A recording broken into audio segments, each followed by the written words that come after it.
So my essay was written on the 2014 Flint, Michigan water crisis that happened in the year 2014. So in the year 2014, the United States was dealing with a environmental injustice in the city of Flint, Michigan, which would be known as the water crisis. So the city of Flint would be dealing with an inadequate treatment of their water. So for months, a town resident complained to the United States government about a foul smell, discoloration, and the off taste of lead in the Flint homes. So basically, there was this one resident who lived in Flint, Michigan, that started complaining to the United States government. This is the United States government that, hey, there's something wrong with our water here in the city of Flint. But he was being, ignored, overlooked, and sometimes even discounted. Like there's nothing wrong with the water, everything's fine.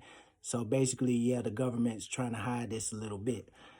Um, so months would pass, months and months would pass, and then you see more residents complaining about, hey, there's actually something wrong with our water, because some of these residents would go to the hospital, doctor's office, experiencing, skin rashes, hair loss, itchy skin, you name it. And then there was also studies being done that, there was high levels of lead in blood levels of adults and including children. There was high levels of lead.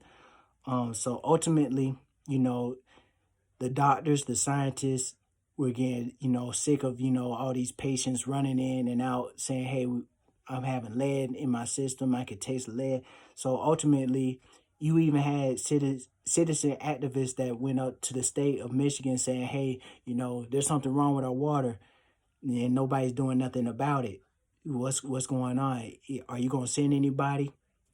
So on top of this, furthermore, in the same year, April 2014, you know, you had it was still the same issue going on. Uh, this time it was actually coming out like a brownish, darkish color. And water, water doesn't supposed to look dark or brownish.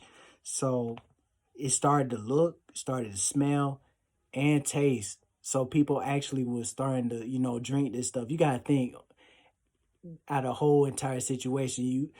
There are people bathing in this, they're cooking with this, they're washing their cars with it, they're showering with it, you name it, it's the daily day basis. So it's nothing, it's something really serious. Um, at the point it was getting so bad that they had to use water jugs just to, purify this stuff. They might at the point, took a pot of water, poured the lead contaminated water in the pot and just started boiling it because that's the only way you can safely drink this clean water. So a study would be done by two universities. You had the University of Virginia Tech and the University of Notre Dame. The University of Virginia Tech did a study and they found like there was over 252 homes that had high levels of, lead spiked inside the pipelines that was running to their houses. And then, on top of that, you had the University of Notre Dame. They also did a study and said that, we're also seeing a high level of lead. It's a 40% increase of lead, and that's a high level. You got to think from 17% to 40% over the past couple of months. That's an insane amount of lead running to people's houses. So, and furthermore, you have to think there were diseases that come with this. You had some people catch pneumonia. They had some people catch, a form of fecal matter, a fecal bacteria that was coming into, the system of the human body system. And unfortunately, you have like people die off of this.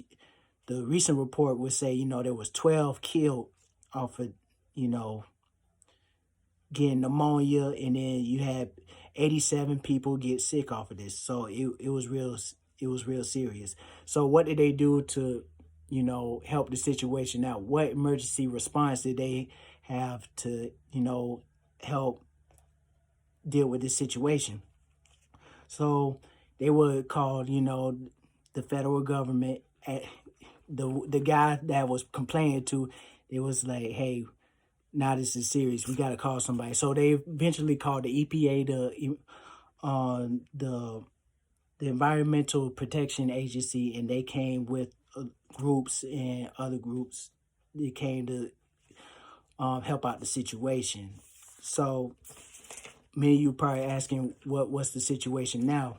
This is the recent report. As of 2018, the governor of Michigan, Rick Snyder, announced that he would just stop providing water bottles.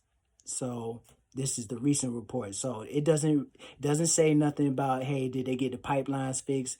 It doesn't say none of that at all. It just said, we're just we're just looking towards replacing thousands of pipelines in a year closer to 2020. This is recent, 2018 to 2020. They're just looking forward to just replacing the pipelines.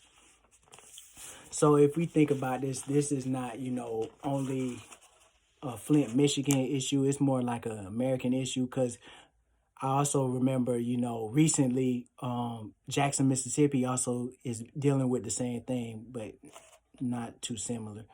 But yeah, this is something that really needs to be a concern in American politics, anything else.